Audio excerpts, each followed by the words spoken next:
kita yang memastikan bahwa laporan keuangan yang sudah disusun oleh manajemen itu sudah menyajikan dan memiliki pengungkapan yang memadai. Nah, gitu.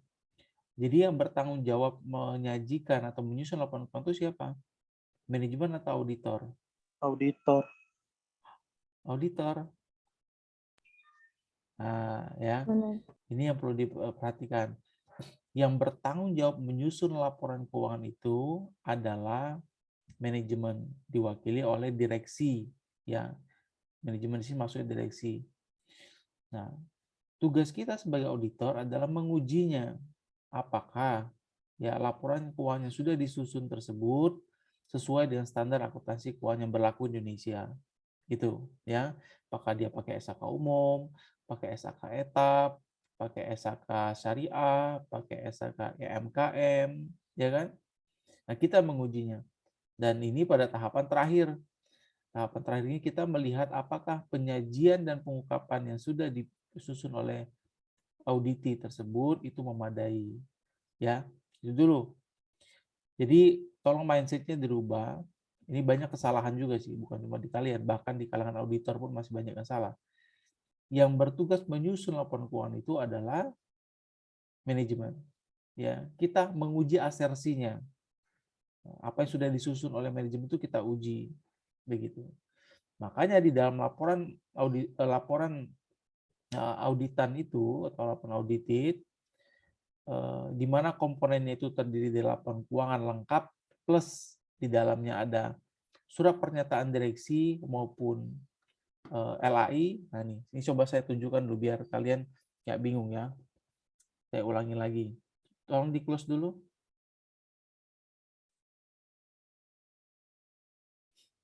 Di close dulu.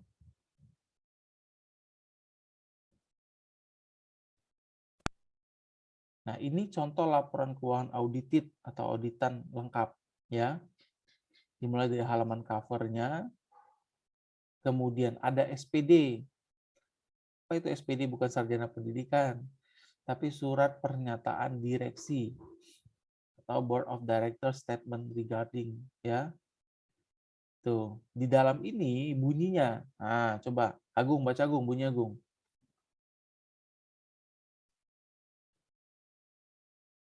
Masih mute, Gung. Masih di mute, Agung. Agung masih di mute, Gung. Suaranya dengar nggak? PT Bukit Asam apa? PT Bukit Ah, Asam Tbk dan entitas anak and subsidiaries. Atas nama Dewan Direksi kami subsidiaries, ya. Oke. atas nama Dewan Direksi kami yang bertanda tangan di bawah ini Oke, satu stop nama dulu. Atas nama Dewan Direksi, ya. Oke. Jadi direksinya banyak kan? Ada direktur utama, ada direktur keuangan, direktur komersil, direktur operasi, tergantung ada direktur SDM dan seterusnya. Nah, ini atas nama Dewan Direksi. Oke, siapa yang bertanda tangan di sini? Lanjut, Gung. nama Arfian Arifin, alamat kantor Dan Jalan seterusnya. Oke, terus? dan seterusnya. Yang kedua Mega Satria dan Nah, seterusnya. jabatannya siapa di sini? Direk untuk Arfian Arifin jabatannya Direktur Utama, untuk Mega Satria jabatannya Direktur Keuangan. Nah, jadi Dewan Direksi ini diwakili oleh Direktur Utama dan Direktur Keuangan. Kenapa? Karena yang bertanggung jawab terhadap pengelolaan entitas itu ada Direktur Utama dan bertanggung jawab menyusun laporan keuangan itu Direktur Keuangan. Oke, lanjut bawahnya bunyinya apa? Menyatakan bahwa satu, kami bertanggung jawab atas penyusunan dan penyajian laporan keuangan konsolidasian PT Bukit Asam Tbk dan entitas anak. Stop. Yang Jadi dia bilang di sini kami bertanggung jawab. Nah, jadi siapa yang bertanggung jawab atas laporan keuangan? Direktur Direksi. utama dan juga Direksi. direktur Direksi keuangan. ya. Oh iya, Dewan Manajemen. Direksi. Jadi yang di sini yang bertanda tangan di sini itu mewakili aja. Ya. Karena isinya itu adalah akibat dari aktivitas bisnis perusahaan. Jadi tidak parsial ini atas kegiatan keuangan aja, bukan. Di situ ada kegiatan marketing, ada kegiatan operasi, sampai nanti ujungnya dibikinlah laporan keuangan. Jadi ini tanggung jawab dari manajemen, ya, Direksi. dewan direksi. Kami bertanggung jawab. Nah, udah jelas ini. Kami bertanggung jawab atas penyusunan dan penyajian laporan keuangan konsolidasian. Kenapa konsolidasian? Karena di dalam PT Bukit Asam ini ada entitas anaknya, ada anak perusahaannya, ada cucunya gitu. Maka disebut konsolidasian, ya. Maka di dalam kurung dibikin grup. Nah, jadi untuk istilah berikutnya digunakan istilah grup. Lanjut, nomor 2. Yang kedua, laporan keuangan konsolidasian grup telah disusun dan disajikan sesuai dengan standar akuntansi keuangan di Indonesia. Nah, dia bilang begini, bahwa laporan keuangan kami ini sudah kami susun dan kami sajikan sesuai dengan standar akuntansi keuangan di Indonesia. Itu klaimnya dia. Nah, inilah yang kita sebut dengan nanti asersi. Dia menyatakan bahwa Dewan Direksi menyatakan bahwa kami sudah nyusun sesuai dengan standar akuntansi keuangan kok. Ya kan? Dalam proses audit nanti ditemukan beberapa kesalahan, mungkin juga ada kecurangan. Artinya kan yang mereka susun ini ada kesalahan gitu. Cuman statement yang harus mereka pastikan bahwa mereka menyusun laporan keuangan ini dengan standar akuntansi keuangan yang ada di Indonesia gitu, ya. Itu yang berlaku. Lanjut, 3. Yang ketiga A, semua informasi dalam laporan keuangan konsolidasian grup telah dimuat secara lengkap dan benar. Yang B, laporan keuangan konsolidasian grup tidak mengandung informasi atau fakta material yang tidak benar dan tidak menghilangkan informasi atau fakta material. Oke, kita bahas yang pertama. Semua informasi dalam laporan keuangan konsolidasian grup telah dimuat secara lengkap dan benar. Ini klaimnya mereka nih, asersi manajemen, bahwa kami sudah benar nih nyusun laporan keuangannya, silakan diuji aja gitu kan. Nah, yang kedua, laporan konsolidasian grup tidak mengandung informasi atau fakta material yang tidak benar dan tidak menghilangkan informasi atau fakta material. Jadi tidak ada fakta material yang tidak benar ataupun menghilangkan informasi atau fakta material. Apa itu material?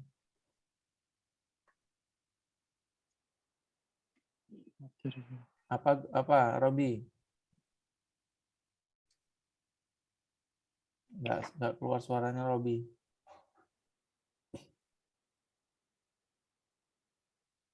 Nggak keluar suaranya, Rob. Oke, sambil nunggu yang lain. Adi apa, Adi? Material, Pak. Material itu apa? Semen, pasir? Bukan, Pak. Material beda ya? Ukuran apa ya? Kalian sudah belajar kan di auditing 1, materialitas dan risiko audit? Sudah, Pak. Iya. Sudah, Pak. Oke, buka-buka lagi. Jadi apa itu material? Nilai yang mempengaruhi suatu keputusan, yang berpengaruh terhadap suatu keputusan. Jadi nilai pada kondisi tertentu dia mempengaruhi dalam pengambilan keputusan. Ya. Nah, berapa nilai material yang ada di dalam PTBA ini itu dihitung oleh auditor. Bahkan si entitas juga menghitung juga, ya kan? Dengan nilai aset sebesar, kita lihat 24 triliun yang asetnya, kira-kira nilai 10 juta material nggak? Enggak, Pak. Tidak. Ya kan?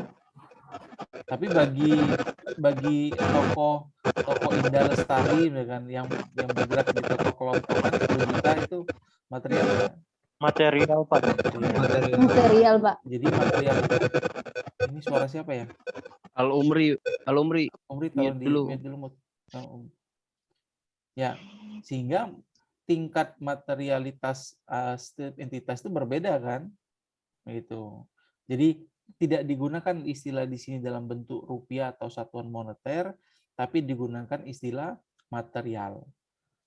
Jadi disampaikan di sini bahwa laporan keuangan konsolidasian grup tidak mengandung informasi atau fakta material, artinya fakta atau informasi yang bisa mengubah para pengambil keputusan dalam menentukan pilihan atau keputusannya yang tidak benar. Oke. Dan tidak menghilangkan informasi. Mungkin ada informasi yang dihilangkan, tapi dia nyatakan tidak ada di sini. Ya, manajemen membuat pernyataan bahwa tidak menghilangkan informasi atau fakta material.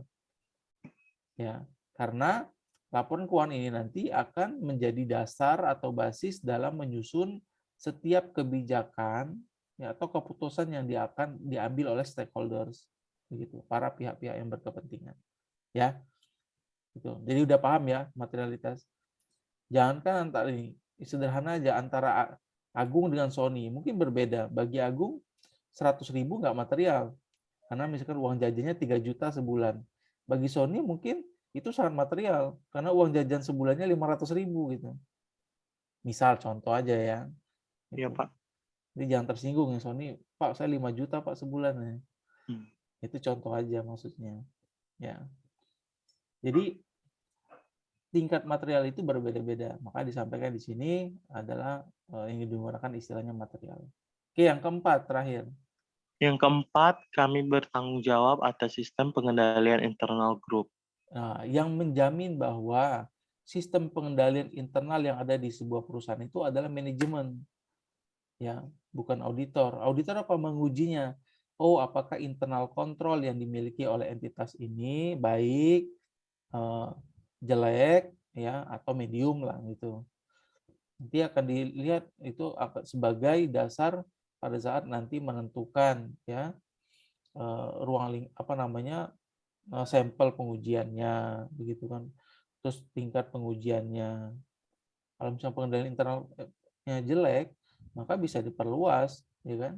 Tapi kalau pengendalian internalnya baik, kita bisa fokus pada prioritas akun-akun tertentu yang material dan lebih cepat nanti efektif untuk penyelesaian audit.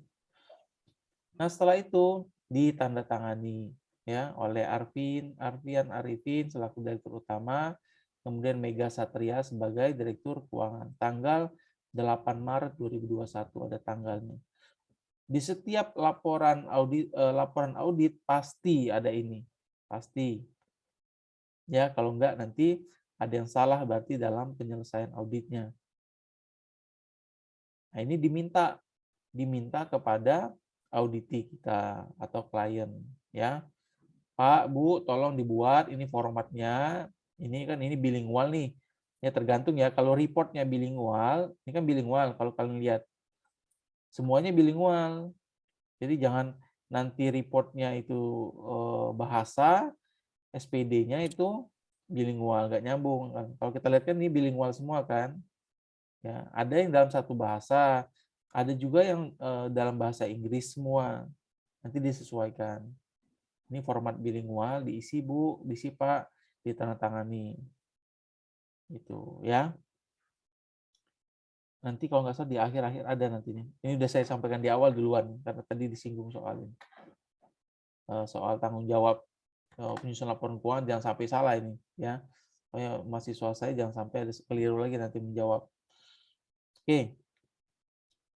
Kita balik lagi ke yang tadi. Silakan. Silakan dibuka lagi. Tolong dibantu.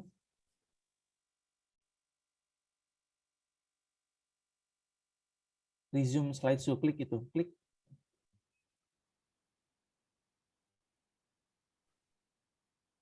Oke, lanjut. Nah, oke lanjut. Yang tadi. Oke. Balik dulu ke sini ya.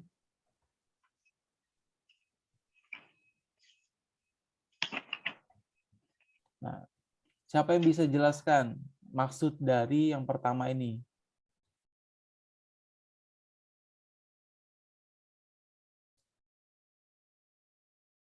Jadi kita lakukan prosedur substantif ya berkaitan dengan tujuan penyajian dan pengungkapannya.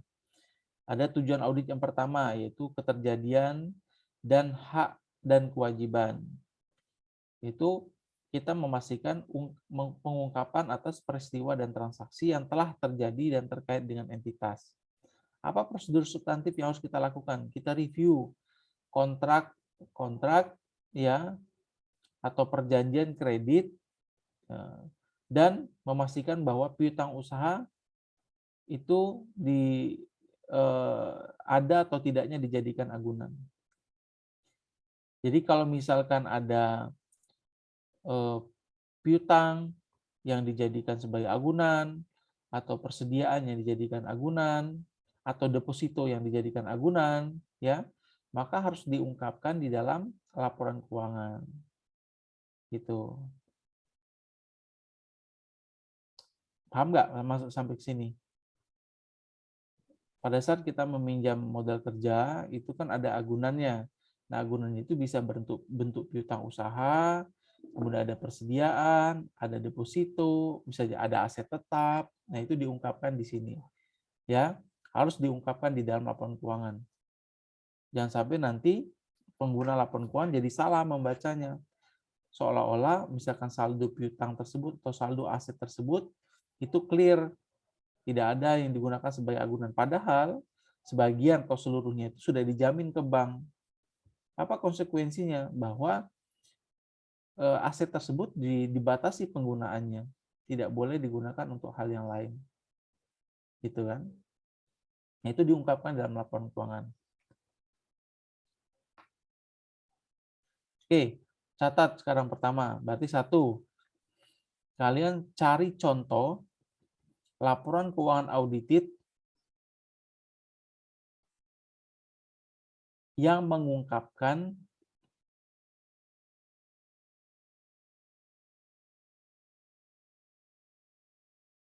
aset dalam kurung ya, bisa deposito, bisa aset tetap, bisa persediaan, bisa piutang usaha yang dijadikan agunan. Nah, ada dalam laporan keuangan. Kalian cari aja. Sebagian besar rata-rata itu punya pinjaman. Tapi kalian cek dulu, download satu-satu. Kalau nggak ada, cari yang tempat lain. Kita punya banyak emiten ya, atau perusahaan yang listing di Bursa Efek. Ambil dari sana aja. Nanti saya akan minta kalian membahas itu. Ya, catat dulu ya. Ulangi lagi, Indah apa Indah? Soalnya Indah. Jadi yang pertama cari contoh laporan keuangan auditi yang mengungkapkan aset berupa deposito, aset tetap atau piutang usaha yang dijadikan jaminan atau agunan. Oke. Yang perlu kalian lihat adalah pengungkapannya di dalam catatan atas laporan keuangan ya. Kita bicara tentang penyajian dan pengungkapan kan. Gitu. Kalian bisa lihat nanti di CALK-nya. Tuh. Nah, yang kedua, kelengkapan, yaitu semua pengungkapan yang seharusnya dimasukkan ke dalam laporan keuangan telah dimasukkan. Nah, itu ada checklist nanti. Bagaimana cara melakukannya? Ada prosedur checklistnya. Oh, misalkan kas ini sudah diungkapkan belum? Saldo kas dan setara kas misalkan totalnya ada 5 miliar. Oh, 5 miliar ini terdiri dari kas di tangan sebesar 100 juta. Kemudian kas bank 4 miliar ya. Sisanya itu dalam bentuk deposito. Nah, itu diungkapkan di dalam catatan atas laporan keuangan. Itu ada checklistnya. Ya. Kalau di emiten, di laporan keuangan perusahaan yang sudah publis di Bursa Efek Indonesia, itu harus memenuhi kriteria penyajian dan pengungkapan 8G7, Peraturan Bapepam 8G7. Nah, sekarang berikutnya, cari juga untuk menjawab ini biar kalian tahu.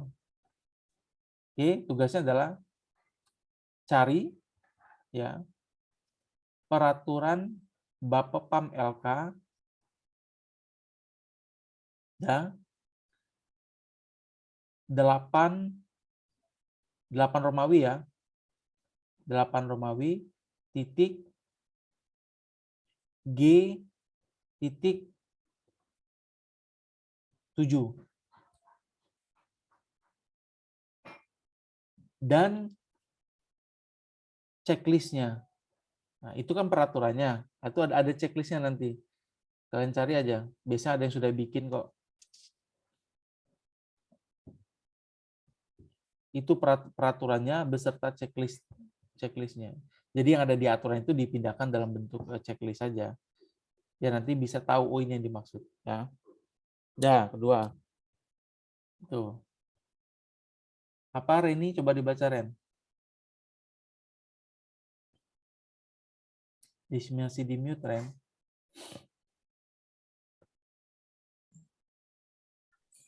Peraturan Hmm. Beraturan BAPPAM dan LK 8 Romawi .G.7 dan checklist. Kurang tepat. Jadi carilah ya peraturan BAPPAM. BAPPAM itu Badan Pengawas Pasar Modal dan LK, Lembaga Keuangan, yang sekarang menjadi OJK namanya. Ya, sudah hilang menjadi dileburkan menjadi OJK, Otoritas Jasa Keuangan. Tapi nama peraturan masih pakai itu. Jadi peraturan BAPPAM LK nomor 8 Romawi .G.7 dan beserta dokumen checklistnya. Ya. Dah. Ulangi lagi Winda. Carilah peraturan BAPPAM dan LK nomor 8 Romawi .G.7 beserta checklistnya. Oke, betul. Nah, untuk mengetahui dan memahami yang dimaksud pada nomor 2. Yang ketiga, penggolongan dan penjelasan. Dilanjutkan dulu slide-nya. Yaitu ini klasifikasi dan kemampuan untuk dipahami.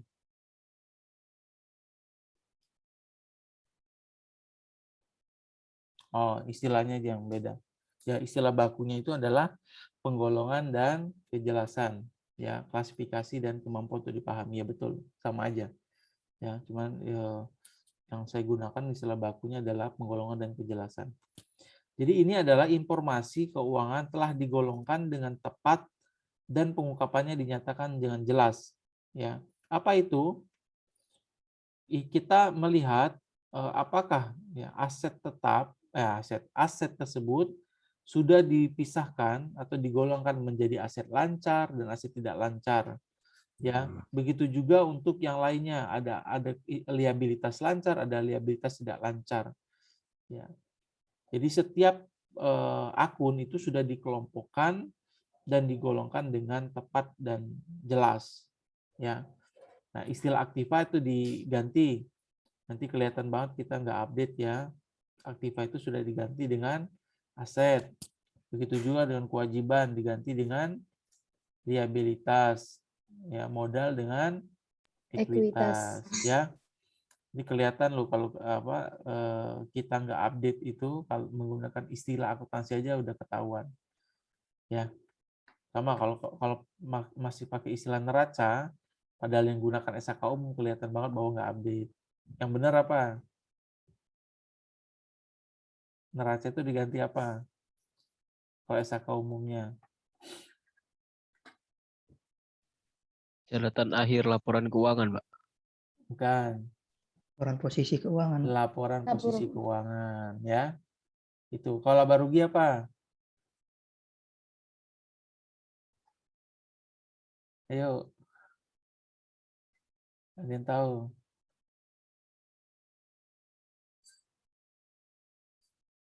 Dewi apa Dewi? Nah.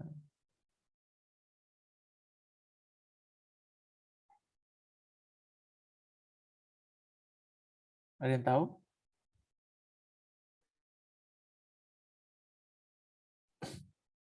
Laba rugi tetap laba rugi, Pak. Benar. Coba cek lagi.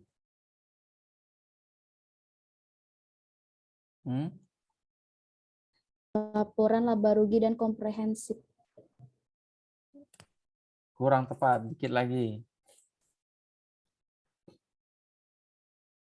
Ini nggak bisa kita ubah terminologinya karena ada di dalam PSAK nomor titik-titik. Nah, 2 pertanyaan saya jadinya. Apa, Elmi?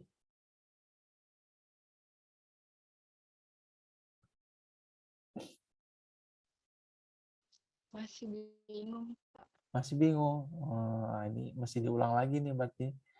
Ya, kita sebagai auditor itu harus mempunyai pemahaman yang lebih dibandingkan auditi atau klien kita. Kenapa? Bagaimana kita bisa memastikan bahwa apa yang sudah disusun itu benar atau salah, atau wajar atau tidak wajar, kalau kita belum tahu, ya kan, yang benar atau yang salah itu seperti apa. Maka banyak-banyak baca, ya. Karena yang kita gunakan ini adalah standar akuntansi keuangan, bacanya SAK. Nah, lihat dulu kliennya pakai apa. Kalau dia pakai etap, maka menjadi acuan adalah SAK etap. Kalau dia pakai SAK umum, yang menjadi acuan adalah SAK umum. Nah, yang saya tanyakan tadi adalah SAK umum. Di dalam SAK umum, kita tidak lagi menggunakan istilah neraca untuk penyajian aset, liabilitas, kemudian ekuitas. Yang sekarang disebut dengan laporan posisi keuangan. Begitu juga dengan laba rugi.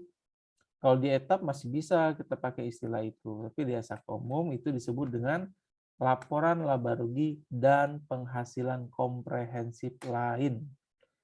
Tidak boleh kita ganti. Ya, itu ada di PSAK nomor berapa? Nike.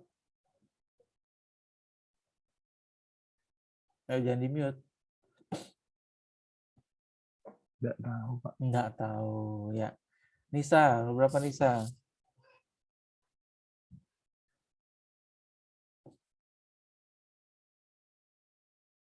Inilah kenapa gap antara yang diajarkan di dalam perguruan tinggi dengan apa yang digunakan di dalam industri itu sudah cukup lebar, ya.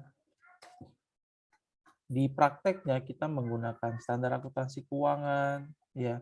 Kita menggunakan SPAP untuk auditnya, tapi yang diajari itu berbeda. Padahal textbook itu adalah pengantar aja, harusnya. Ini kurikulumnya harus dibenahi. Ini PR kita bersama lah, bukan di kalian, ya. Ya, harapan saya itu bahwa apa yang diajarkan di perguruan tinggi itu, ya itulah yang digunakan di dalam industri. Ya. Itu oke, balik lagi ke topik yang tadi. Adalah mengacu pada PSAK nomor 1. Indah. Tentang apa, Dah? Penyajian laporan keuangan. Penyajian laporan keuangan, ya. Udah pernah baca belum, Dah? Belum. Ya, nanti baca-baca ya, di perpus ada kok. Coba. Itu pun yang lama, tapi kalau kalian, tapi nggak tahu udah ada yang update belum, ya. Kalau saya berlangganan, kalau kalian saya berlangganan lumayan juga sih. Oke, itu ya. Balik lagi ke laptop. Nah, yang keempat, keakuratan dan penilaian. Ketepatan dan penilaian. Ini mengenai informasi keuangan dan informasi lain. Di dalam laporan keuangan itu telah diungkapkan secara wajar dan pada jumlah yang tepat. Bagaimana kita melakukan prosedur substantifnya? Lakukan rekonsiliasi atas jumlah-jumlah yang dimasukkan dalam catatan kaki atau di dalam CALK utang jangka panjang ke informasi yang diperiksa dan didukung dengan kertas kerja audit utang jangka panjangnya. Jadi ini terkait dengan kelengkapan dalam kertas kerja yang kita susun, ya, terhadap informasi serta pengungkapan yang ada dalam laporan keuangan. Oke. Ada pertanyaan sampai di sini?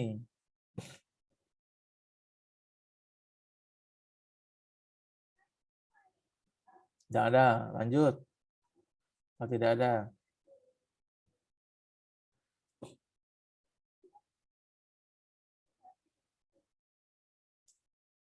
Ya, lanjut. Siapa nih tadi? Adi ya? Adi Agung ya? Masih Agung, Pak. Agung ya? Oke, Gong. Lanjut, Gong. Mika. Bentar. Nggak bisa dijalankan. Pak. Balik lagi ke slide ini, ke slideshow-nya.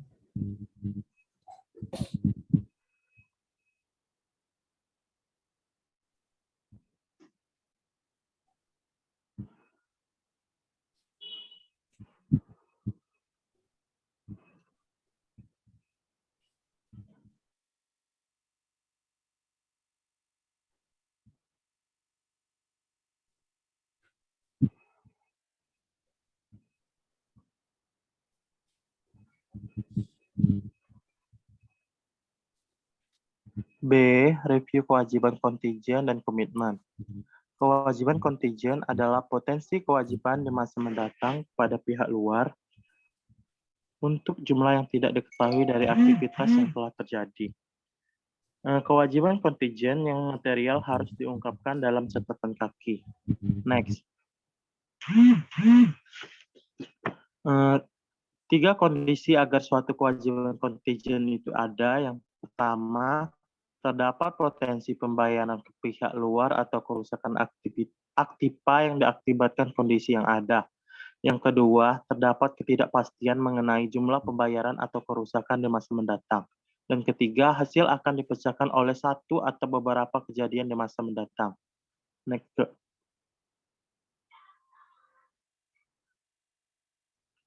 Tujuan auditor dalam memverifikasi kewajiban kontingent adalah sebagai berikut. Yang pertama adalah mengevaluasi perlakuan akuntansi dari kewajiban kontingent yang diketahui menentukan apakah manajemen telah mengklasifikasi dengan benar kontingensi tersebut. Tujuan klasifikasi penyajian dan pengungkapan. Yang kedua, mengidentifikasi sampai batasan praktis setiap kontingensi yang belum diidentifikasi oleh manajemen atau tujuan kelengkapan penyajian pengungkapan.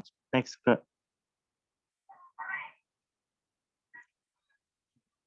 evaluasi kewajiban kontingent yang diketahui. Artinya, jika auditor menyimpulkan adanya kewajiban kontingent, auditor harus mengevaluasi arti penting dari kewajiban potensial itu dan hakikatnya dari pengungkapan yang diperlukan dalam laporan keuangan untuk memperoleh bukti mengenai tujuan kejadian dan hak serta kewajiban penyajian dan pengungkapan. Next. Prosedur audit untuk menemukan komitmen. Artinya, pencarian komitmen yang tidak diketahui biasanya dilakukan sebagai bagian dari audit setiap bidang audit. Contohnya, dalam memverifikasi transaksi penjualan, auditor harus waspada terhadap komitmen penjualan. Next. Mengajukan pertanyaan kepada pengacara klien merupakan prosedur utama yang menjadi tempat utama auditor bergantung untuk mengevaluasi tuntutan hukum yang diketahui atau klaim lain terhadap klien dan mengidentifikasi tuntutan tambahan. Auditor bergantung pada keahlian dan pengetahuan pengacara klien. Next. Penyelidikan standar terhadap pengacara klien dan ditandatangani oleh pejabat perusahaan harus mencantumkan hal-hal berikut. Yang pertama, penundaan tuntutan yang mungkin diajukan. Yang kedua, klaim yang telah dinilai atau belum dinilai, atau penilaian di mana pengacara memiliki keterlibatan signifikan. Yang ketiga, permintaan di mana pengacara memberi masukan informasi atau komentar mengenai kemajuan dari setiap item yang terdaftar. Yang keempat, permintaan Biro Hukum untuk mengidentifikasi setiap penundaan yang tidak disebutkan atau tindakan atau pernyataan hukum yang mungkin diajukan bahwa daftar klien tidak lengkap. Yang kelima, pernyataan yang memberikan pengacara mengenai tanggung jawab pengacara untuk memberitahukan manajemen mengenai persoalan. Next. C. Review terhadap peristiwa kemudian. Di sini terdapat 2 jenis peristiwa kemudian yang memerlukan pertimbangan manajemen dan evaluasi auditor. Yang pertama, peristiwa yang dimiliki dampak terhadap laporan keuangan yang memerlukan penyesuaian. Cukup Jangan masuk ke sini dulu, baik yang tadi. Kita bahas satu-satu dari awal. Nah, oke. Tahapan keduanya, tadi yang pertama apa? Yang pertama apa, Elmi?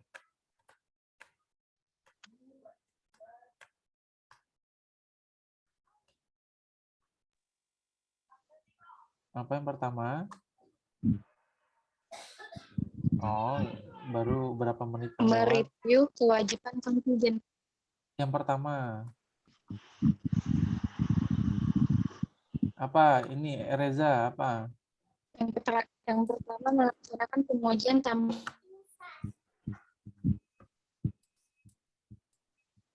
Pengujian? Tambahan untuk penyajian dan pengungkapan. Iya, oke. Dicatat ya. Kalau kira-kira ingatan kita melaksanakan terbatas. pengujian tambahan Ya. Yang pertama kita melakukan pengujian kewajiban kontingent. tambahan atas penyajian dan pengungkapan. Yang kedua, kita masuk lagi nih yang kedua. Kita melakukan review atas kewajiban kontingen dan komitmen. Nah, apa itu kewajiban kontingen? Itu kewajiban kontingen itu atau utang bersyarat istilah lainnya, ya, kewajiban potensial kepada pihak luar di masa yang akan datang yang jumlahnya itu belum diketahui, ya, yang merupakan akibat dari aktivitas yang telah terjadi sebelumnya. Jadi kata kuncinya adalah nilainya potensial, ya, kewajibannya itu kepada pihak lain, pihak luar, jumlahnya belum diketahui secara pasti akibat dari aktivitas yang dilakukan di masa lalu. Nah, kita lihat kondisinya apa. Ada tiga kondisi. Lanjut ke slide berikutnya terkait dengan keberadaan kewajiban kontingen. Nika, dilanjutkan nggak slide-nya? Kok bisa? Bentar, Pak. Nggak usah Nggak bisa di-close. dikeluar. Kamu balik lagi ke ini caranya. Ke slide ini. Bisa nggak? Coba tekan space.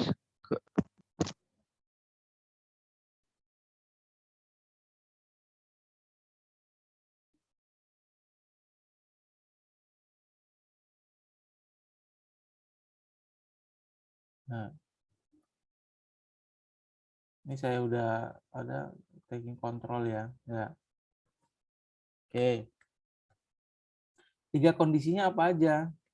Yaitu pertama, terdapat potensi pembayaran kepada pihak luar atau pengurangan aset, ya, aktifanya diganti ya, kita gunakan istilah yang baru yang diakibatkan dari kondisi yang ada. Jadi ada kemungkinan kita melakukan pembayaran kepada pihak luar.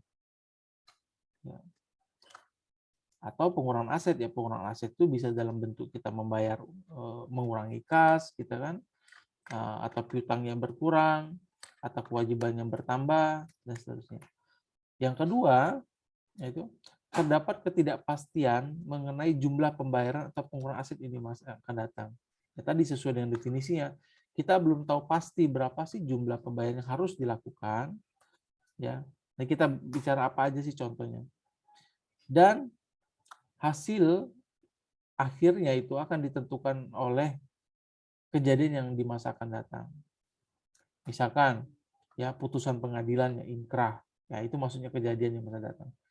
Contoh misalkan, Indah punya perusahaan bergerak di pengolahan karet, nah, juragan karet lah. Ternyata limbah karetnya itu dibuang ke sungai tanpa pengolahan terlebih dahulu. Belum layak dibuang ke sungai, itu sudah dilakukan oleh Indah. Jadi pengolahan limbah B3-nya nggak ada. Adalah LSM lah yang menuntut. LSM menuntut perusahaan Ibu Indah ini diduga melanggar undang-undang sekian. Potensi tuntutannya adalah sebesar 100 miliar rupiah. Dituntutlah oleh LSM tersebut, yang LSM lingkungan lah ya. atau walhi lah contoh, ya. Oke, dilakukanlah proses hukumnya. Ternyata dilakukan proses hukum pertama kalah Indah kan, kalah. Lakukan banding lah Indah kan, banding. Terus dan seterusnya. Sampai nanti ada putusan inkrah, putusan tetap, ya, atau misalkan Indah sudah mengaku kalah atau sampai ke Mahkamah Agung gitu kan, bahwa nanti perusahaan Indah dinyatakan bersalah dan harus membayar ganti rugi sebesar 100 miliar rupiah tersebut kepada negara. Gitu. Nah itu contohnya, artinya hasil akhirnya itu ditentukan oleh kejadian di masa yang akan datang. Ya, gitu. Paham ya? Oke. Kalau kita kaitkan contoh yang ke poin kedua, terdapat ketidakpastian mengenai jumlah. Pak, tadi kan contohnya jelas Pak 100 miliar. Tuntutannya 100 miliar, tapi belum tentu apakah dikabulkan oleh hakim sebesar 100 miliar atau bisa lebih, ya, atau tidak dikabulkan sama sekali. Nanti tidak bersalah. Gitu. Makanya tidak ada kepastian mengenai jumlah berapa yang harus dibayarkan atau pengurangan aset yang akan terjadi. Begitu, ya. Yang pertama, yang bagian pertama terdapat potensi pembayar kepada pihak luar. Ya betul, kita ada potensi membayar kepada pihak luar. Begitu, ya. Bisa dipahami? Saya. Oke, lanjut. Oh, masih saya ambil kontrol ya. Oke. Nah, apa aja contohnya? Ini nggak ada contohnya ya. Contohnya itu misalkan ada perkara di pengadilan yang tadi saya sampaikan ya. Bisa aja akibat pelanggaran yang dilakukan oleh perusahaan, pelanggaran hak paten, dan seterusnya. Itu. Contoh berikutnya, misalkan ada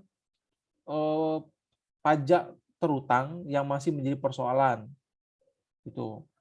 Kita sudah dapat surat ketetapan pajak kurang bayar dari Direktorat Jenderal Pajak.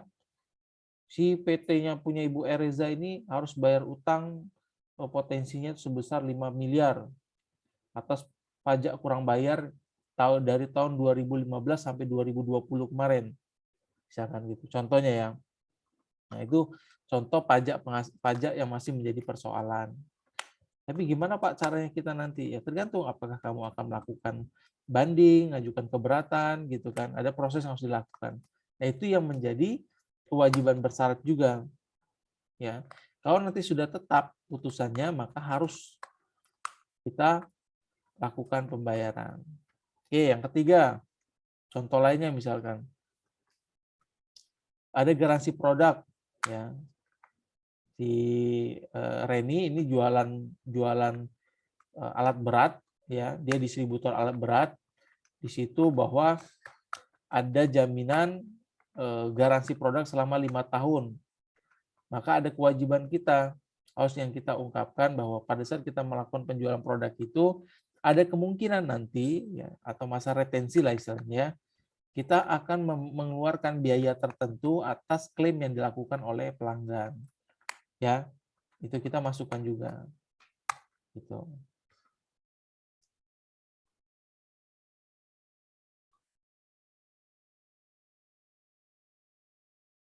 Prosedur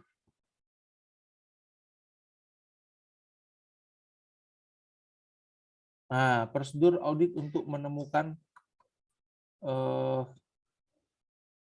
ini udah komitmen duluan ya. Kewajiban bersyaratnya mana? Ada nggak?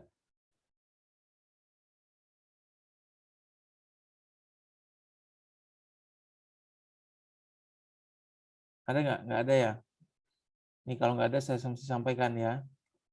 Itu tadi udah langsung masuk ke komitmen. Jadi ada prosedur yang bisa kita lakukan untuk mengetahui itu mengenai kewajiban kontingensi. Yang pertama, apa? Kita bisa minta kepada manajemen, ya, baik secara lisan maupun tertulis, nanti mereka akan buat pernyataan. Jadi apa saja yang menjadi kelompok dari kewajiban kontingensi yang dimiliki oleh perusahaan, begitu. Kedua, kita bisa minta review ketetapan pajak surat-surat yang disampaikan oleh Direktorat Jenderal Pajak kepada perusahaan. Dan hasil dari pemeriksaan pajak jika ada. Dari situ akan kelihatan potensi kurang bayar yang dimiliki oleh perusahaan. Yang ketiga, ya, kita minta review notulen rapat Dewan Komisaris maupun rapat Dewan Direksi, ya, untuk melihat apakah ada indikasi pelanggaran hukum atau kontingensi lain yang dimiliki oleh perusahaan. Itu. Yang berikutnya, kita bisa lihat juga analisis dari biaya atau beban hukum pada periode yang kita audit. Kita lihat tuh, sudah berapa banyak kita bayar fee untuk jasa konsultasi hukum atau fee lawyer-nya. Nah, dari situ bisa ketahuan, oh artinya ada perkara hukum yang sedang ditangani. Gitu. Si Agung bisa aja bohong, dia punya perusahaan, saya audit nih. Agung bisa bohong, Pak, kita nggak ada masalah, Pak, perusahaan kita baik-baik aja. Pas saya lihat di beban hukumnya, atau fee untuk konsultasi hukum, atau fee lawyernya, atau fee konsultan hukum, apapun namanya berkaitan dengan itu, ada pembayaran 500 juta. Langsung saya cek dokumennya, saya minta dokumen pembayaran ini. Pas dilihat dari pembayaran dokumen itu, ternyata, oh, ada perkara hukum yang sedang dihadapi oleh perusahaan, tuntutan-tuntutan 1, 2, 3, kan kelihatan. Jadi kita bisa lihat juga dari biaya yang dikeluarkan oleh perusahaan terkait dengan konsultasi atau jasa layanan hukum lah ya, begitu. Berikutnya, kalaupun kita sudah, misalkan mereka sudah terbuka bahwa memang ada perkara hukumnya, kita bisa minta surat kepada penasihat hukumnya, ya. Nah, dari situ kita bisa lihat, jadi perkara hukum yang sedang ditangani itu apa aja, dan yang berkaitan dengan kewajiban kontingensi bagi perusahaan apa aja, gitu ya. Karena belum tentu semuanya berkaitan dengan kewajiban kontingensi perusahaan, gitu ya.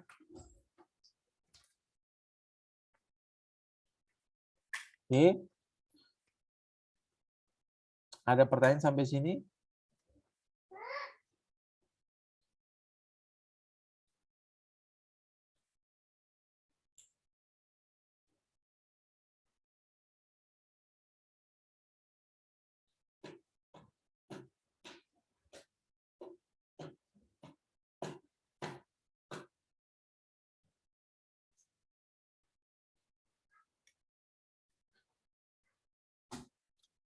Nah, kalau prosedur audit untuk terkait dengan untuk menemukan komitmen, bisa kalian lihat pada saat melakukan pemeriksaan terhadap misalkan transaksi penjualan. Dari situ kelihatan ada nggak sih komitmen perusahaan terkait dengan penjualan, ya.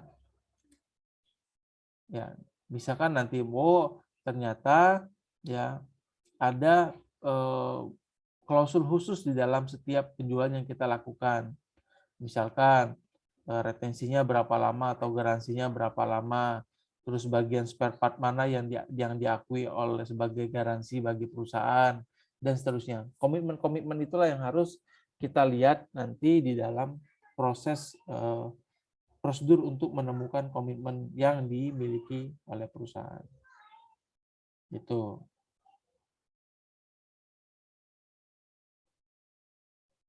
Oke. Sampai sini belum ada pertanyaan? Oke, kalau belum ada pertanyaan silakan dilanjutkan. Kita masuk ke bagian ketiga, tahapan ketiga. Silakan. Bagian C, review terhadap peristiwa kemudian. Di sini terdapat 2 jenis peristiwa kemudian yang memerlukan pertimbangan manajemen dan evaluasi auditor. Yang pertama, peristiwa yang memiliki dampak terhadap laporan keuangan yang memerlukan penyesuaian. Artinya, peristiwa yang terjadi setelah tanggal neraca menyediakan informasi tambahan bagi manajemen yang membantunya menentukan penyajian yang wajar. Saldo akun pada tanggal neraca, informasi mengenai peristiwa tersebut membantu auditor dalam memverifikasi saldo. Yang kedua, peristiwa yang tidak memiliki dampak langsung terhadap laporan keuangan tetapi memerlukan pengungkapan. Artinya, peristiwa jenis ini menyediakan bukti tentang kondisi yang tidak ada pada tanggal neraca dilaporkan tetapi muncul setelah tanggal neraca dan cukup signifikan sehingga memerlukan pengungkapan. Contoh dari peristiwa ini yaitu 1.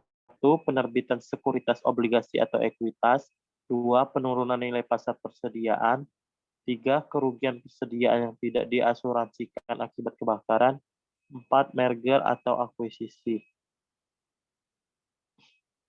Baiklah, untuk materi selanjutnya akan disampaikan oleh Saudara Adi Saputra. Pada Adi Saputra, silakan. Baiklah, terima kasih Saudara Agung Adha. Baiklah, saya akan menjelaskan materi selanjutnya, yaitu yang pertama, terdapat 2 kategori prosedur audit untuk mereview peristiwa kemudian. Nah, pada bagian prosedur ini, kita harus mengintegrasikan verifikasi saldo akun akhir tahun yang fungsinya untuk mengungkap peristiwa yang terjadi pada kemudian hari. Lanjut nih. Nah, dalam pengujian kelengkapan dan pengungkapan pengujian tersebut memiliki beberapa tujuan. Yang pertama tuh tujuannya itu mengajukan pertanyaan kepada manajemen. Yang kedua, berkorespondensi dengan pengacara. Lalu mereview laporan internal dan mereview catatan. Kemudian memeriksa risalah, lalu mendapatkan letter of representasi. Lanjut. Melaksanakan prosedur analitik akhir. Nah, melaksanakan prosedur analitik akhir ini fungsinya itu untuk mereview akhir apabila terdapat salah saji atau masalah keuangan yang ditemukan selama pengujian. Lanjut. Mengevaluasi asumsi going concern. Nah, jadi auditor harus mengevaluasi jika terdapat keraguan substansif yang dilakukan oleh klien paling tidak selama 1 tahun setelah tanggal neraca. Penilaian going concern tersebut dilakukan setelah bukti sudah dikumpulkan dan penyesuaian audit yang sudah disusulkan ke dalam laporan keuangan. Lanjut nih. Selanjutnya itu yang D, yaitu mengumpulkan bukti akhir. Nah, yang pertama tuh kita harus memperoleh surat representasi. Nah, apa itu surat representasi? Surat representasi itu adalah surat yang ditujukan. Jangan masuk ke sini dulu. Ini udah beda topiknya. Tahapannya beda. Dia. Oke, balik lagi ke yang tadi. Kita balik ke awal lagi.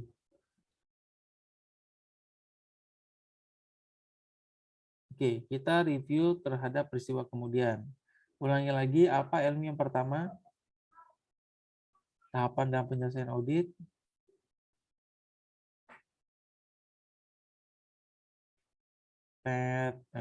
Joyce, apa Joyce? Mereview terhadap peristiwa kemudian. Enggak. Saya bisa gini. Apa Joyce? Melaksanakan pengujian tambahan untuk penyajian dan pengungkapan. Oke, 1. Yang kedua, Ereza apa? Review kewajiban kontingensi. Review kewajiban kontingensi, ya. Yang ketiga, baru kita masuk pada review terhadap peristiwa kemudian atau telaah terhadap peristiwa kemudian. Nah, peristiwa kemudian ini ya, di dalam standar audit itu disebutkan sebagai peristiwa yang terjadi di antara. Jadi peristiwa yang terjadi di antara. Jadi kalau kalian lihat ada tanggal laporan keuangan, kemudian tanggal laporan auditor, nah disitulah ya yang dimaksud dalam peristiwa kemudian. Kalau saya mesti lihatkan ini nih, coba saya share ya. Di close dulu.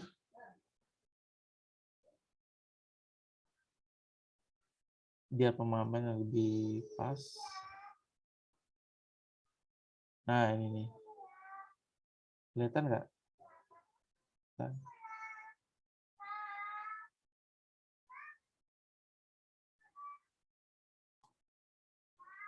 Nah, peristiwa yang dicakup dalam peristiwa kemudian.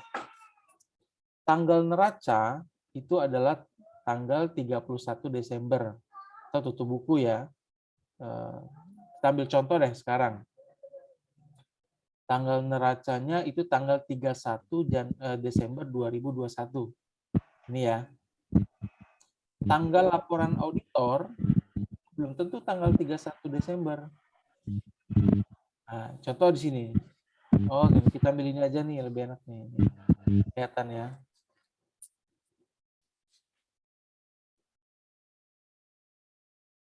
Nah, lihat. Tanggal terbit opini tanggal berapa?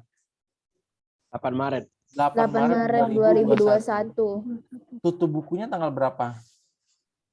31 Desember. 31 Desember 2020. 20. Berarti 31 Desember 2020 sampai dengan tanggal 8 Maret 2021 itulah masuk dalam periode review atas peristiwa kemudian.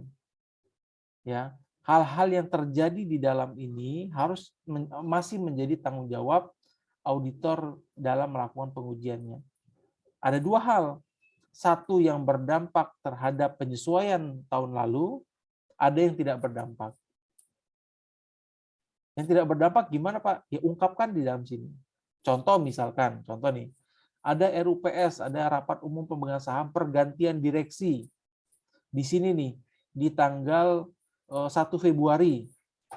Oh, yang sebelumnya Agung sebagai Direktur Utama diganti oleh Indah. Nah, RUPS-nya itu tanggal 1 Februari 2021. Maka harus diungkapkan di dalam peristiwa kemudian. Berdampak nggak terhadap laporan keuangan 2020?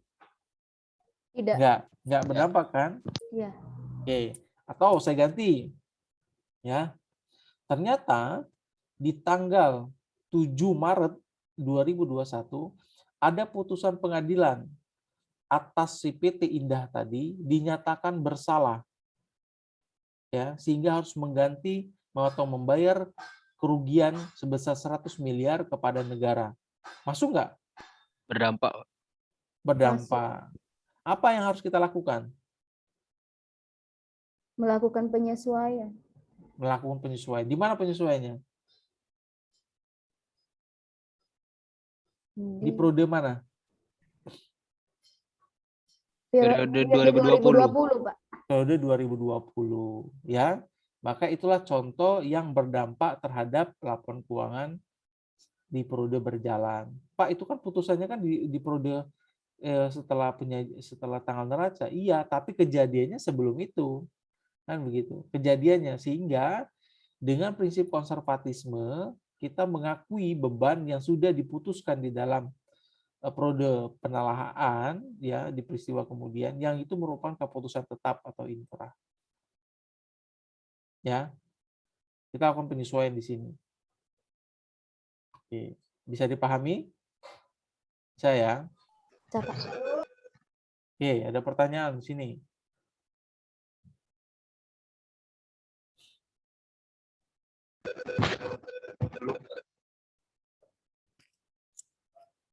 Jadi ada dua tipe peristiwa untuk peristiwa kemudian ya. Jadi ada yang berdampak terhadap laporan keuangan sehingga kita perlu melakukan penyesuaian atas jumlah ataupun hal-hal yang terjadi dalam laporan keuangan. Tapi ada juga yang tidak memiliki dampak langsung terhadap laporan keuangan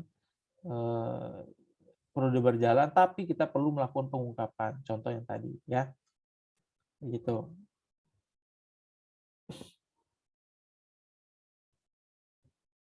Contoh lainnya banyak lah. Ya, nanti kalian bisa ambil baca sendiri.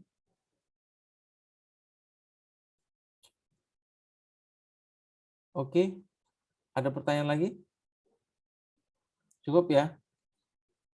Silakan di-share lagi.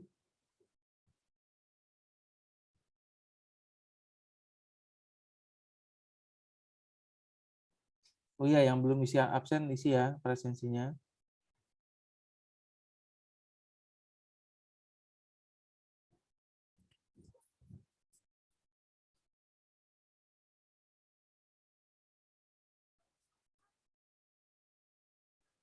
Oke, sebelumnya. Nah, ini harus. Perlu kita lakukan juga, yaitu adalah mengevaluasi asumsi going concern perusahaan. Contoh, ya, perusahaan sudah mengalami negatif equity atau defisiensi ekuitas, istilah lainnya ya. Apa itu maksudnya?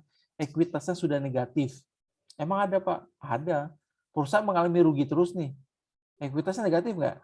Negatif. Nah, kira-kira keberlangsungan usahanya dipertanyakan nggak?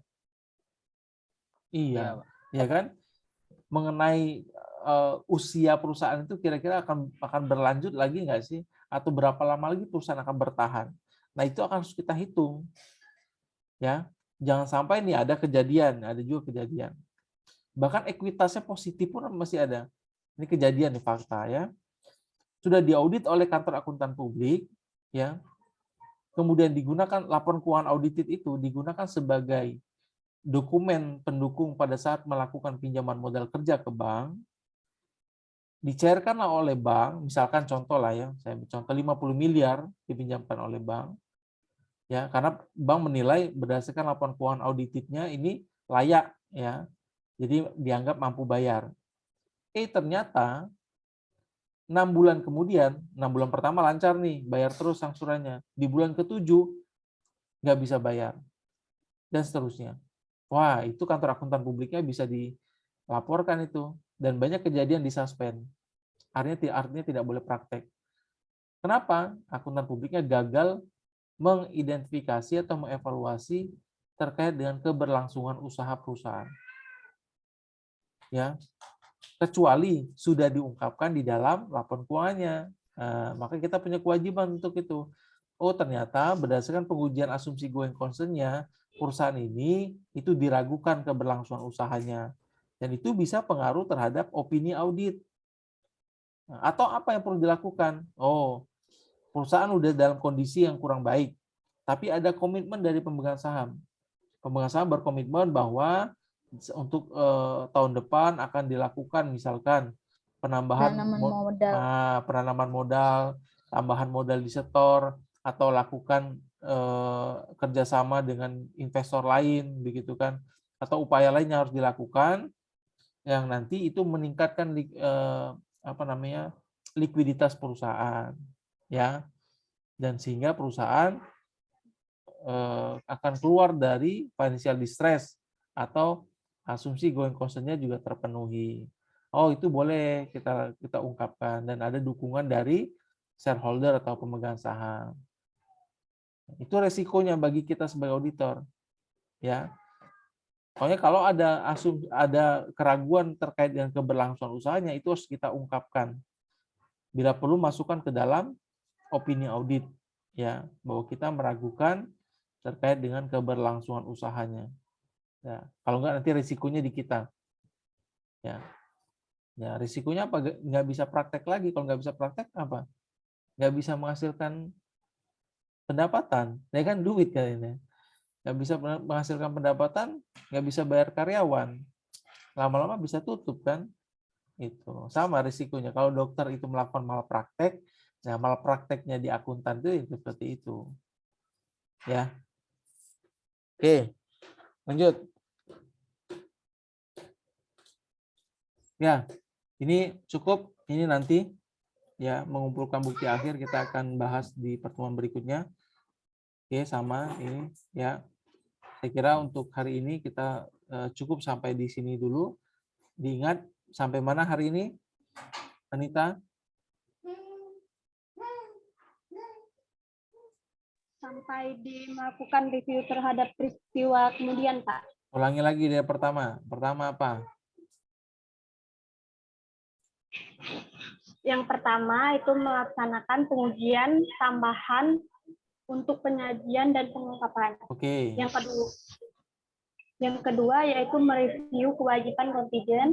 Ya. Ketiga, melakukan mereview peristiwa kemudian. Oke. Ya. Berarti berikutnya akan kita bahas adalah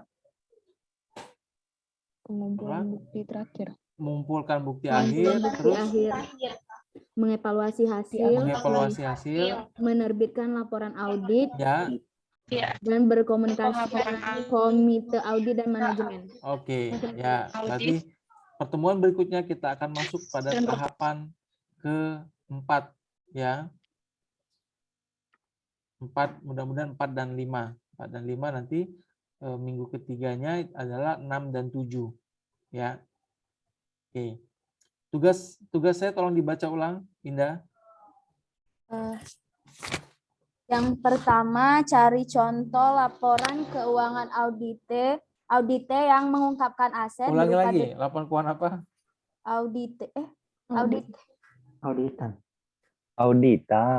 Oh ya, auditan. Cari contoh laporan keuangan auditan. Auditan bahasa Indonesianya dalam kurungnya audited, artinya telah diaudit. Nah, Telah gitu. diaudit. Iya. Cari contoh laporan keuangan audited yang mengungkapkan aset berupa deposito, aset tetap, piutang usaha yang dijadikan agunan.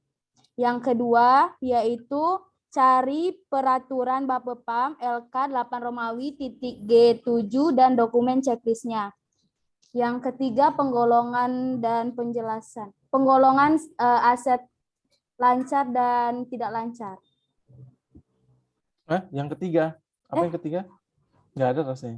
Cuman Nggak ada dua, yang- Pak. Nggak ada yang ketiga. Cuman dua. Waduh, Indah ini bisa dimarahin nih, Indah. Iya, Indah maaf, tak apa-apa, Pak. Tambah Ya, tugas khusus Indah. berarti khusus Indah kita kasih 3 ya. Iya. Iya, Pak. 3. penggolongan dari salah. Maaf, Pak. Iya. Oke, 2 aja.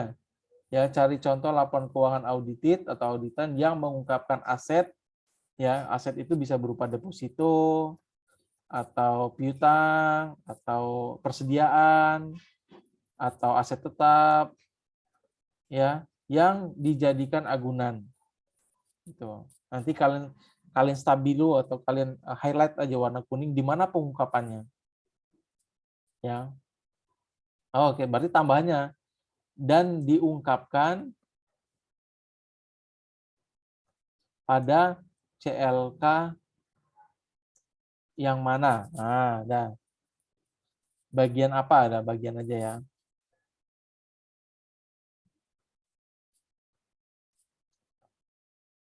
Karena itu yang penting. Jadi dia diungkapkan di mana, kan kita melakukan pengujian tambahan dan pengungkapannya ya. Itu ada, itu disclosure-nya ada nanti. Kalau dia dijaminkan atau diagunkan pasti ada. Kemudian cari peraturan Bapepam LK 8G7 beserta checklistnya ya. Itu kita akan lihat nanti bagaimana menguji apakah penyajian dan pengungkapan itu sudah dilakukan sesuai dengan standar atau belum. Ya. Oke, saya kira cukup untuk pertemuan hari ini. Mudah-mudahan bermanfaat ya ilmunya, dan diulangi lagi. Tugas ini nanti akan kita ulang di pertemuan berikutnya, dan nanti lihat apakah saya masukkan di LMS atau enggak ya. Dicek aja dengan saya. Ya, Pak. Ya. Baik, Kalau Pak. masuk di LMS nanti saya akan masukkan juga di WA group kita. Baik, Pak. Itu saja. Terima Baik, kasih Pak. semuanya. Mohon maaf jika ada yang kurang berkenan.